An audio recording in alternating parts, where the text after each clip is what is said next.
Шәһәр советы депутатлары башкарма комитет җитәкчесе Нәгыйм Сафиуллинның үз теләге белән эштән китү сәбәпле отставкасын кабул итте.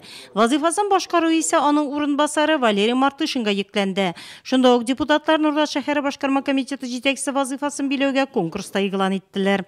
Сессиядә каралган мәсьәләләрнең чираттагысы шәһәр советының 2017 елдагы бюджеты үтәлеше хакында иде.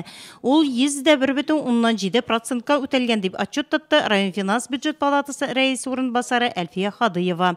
Шунда ук ул депутатлар карауына былтырның 15 декабрендә агымдагы һәм алдагы 2 елга бюджет мәсьәләсен караган сессия карарына үзгәрешләр турында докладта тәкъдим итте. 2018 елга каралган Нурда шәһәре территориясендә юл хәрәкәте иминлеген күтәрү максатчан программасының тормышка ашырылуы сессия көн тәртибенә кертелгән мәсьәләләрнең берсе шул булды. Депутатларны залдан яңгыраган өстәмәләр белән кабул иттеләр.